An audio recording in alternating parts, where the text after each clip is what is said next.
আমার প্রিয় এইচএসের ছাত্রছাত্রীরা, তোমাদের উচ্চ মাধ্যমিকে খুবই গুরুত্বপূর্ণ একটি বিষয় হলো পুষ্টি বিজ্ঞান। এবং পুষ্টি বিজ্ঞানে তোমাদের যে বড় প্রশ্ন থাকে তার প্রশ্নমান হলো 7, এবং তোমাদের 5টি প্রশ্নের উত্তর লিখতে হবে। মোট থাকে 35 নম্বর, 35 মার্কস। আজ আমি তোমাদের 7 মার্কের খুবই ইম্পর্টেন্ট প্রশ্নগুলি দিচ্ছি। আশা রাখি ভিডিওটি তোমাদের খুবই উপকারে আসবে। এইভাবে আমি তোমাদের ভিডিও দিতেই থাকবো। তুমি যদি আমার চ্যানেলে নতুন হয়ে থাকো, চ্যানেলটি সাবস্ক্রাইব করে রেখো, কারণ আমি ভবিষ্যতেও এইভাবে তোমাদের গুরুত্বপূর্ণ ভিডিও দিতে থাকবো। প্রথম প্রশ্ন দেখো, গ্লাইকোলাইসিসের সংজ্ঞা দাও এবং বিক্রিয়া পদ্ধতি প্রবাহ চিত্র অঙ্কন করো।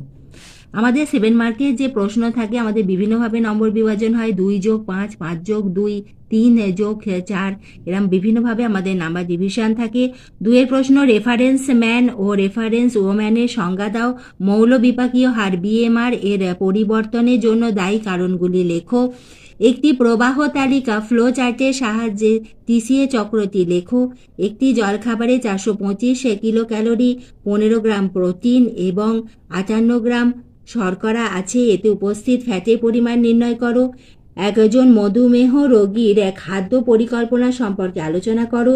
মায়ের অপুষ্টি গর্ভস্থ ভ্রূণকে কিভাবে প্রভাবিত করে? একজন প্রসূতি মায়ের পুষ্টির প্রয়োজনীয়তা কি? 7 প্রশ্ন, মাছ সংরক্ষণের বাণিজ্যিক পদ্ধতিগুলি আলোচনা করো। 8 প্রশ্ন, দুগ্ধ সংরক্ষণের বাণিজ্যিক পদ্ধতিগুলি আলোচনা করো। পরের প্রশ্ন, দুধের পাস্তুরাইজেশন বলতে কি বোঝো? কাঁচা দুধে উপস্থিত দুটি অণুজীবের নাম উল্লেখ করো। পাস্তুরাইজেশনের বিভিন্ন পদ্ধতিগুলি আলোচনা করো। 10 প্রশ্ন, কোলোস্ট্রাম ও পরিণত দুধের পার্থক্য কি? মাতৃদুগ্ধের অনাক্রম্যতাজনিত সুফল সম্বন্ধে আলোচনা করো। 11 প্রশ্ন, মারাসমাস ও কোয়াশিয়রকর এর 5টি পার্থক্য লেখো। আলো আঁধারি পরীক্ষাটি কি?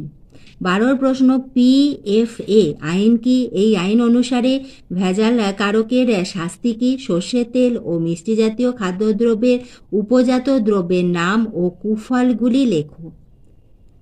ICMR এর মতে পুরো নারীর সংজ্ঞা দাও। মৌল বিপাকীয় হার বা মৌল বিপাক হার পরিবর্তনের শর্তগুলি আলোচনা করো।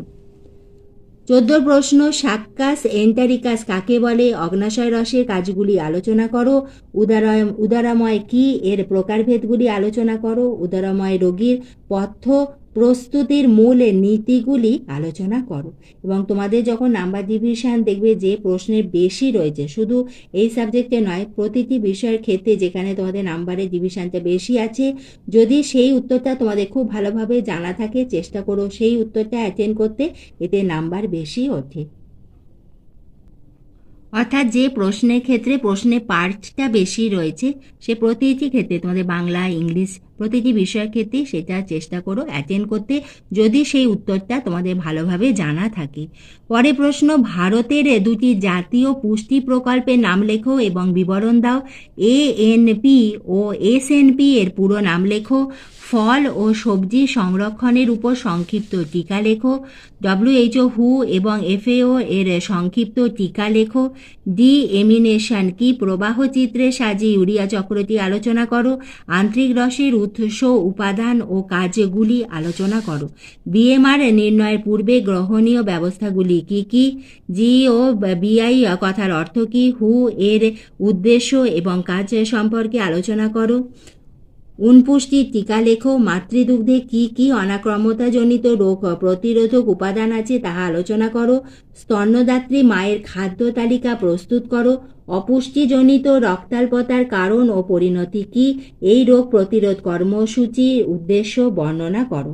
TCA সাইকেল কাকে বলে এবং কেন বলা হয়? ক্রেবস চক্রে বিভিন্ন পথ ছকের মাধ্যমে দেখাও। পরের প্রশ্ন, কোটেশনের মধ্যে আর ডিজিজ ডিউ টু হারি ওরি অ্যান্ড কারি, এখানে কোন রোগের কথা বলা হয়েছে? এই রোগের কারণগুলি কি? এই রোগের কারণগুলি কি কি? এই রোগে আক্রান্ত রোগীর চিকিৎসা কিভাবে করা হয় তাহা আলোচনা করো। বিপাক বা মেটাবলিজম বলতে কি বোঝায়? উদাহরণ সহযোগে তাহা ব্যাখ্যা করো। করিচক্র কি? চিত্র সহযোগে বর্ণনা করো।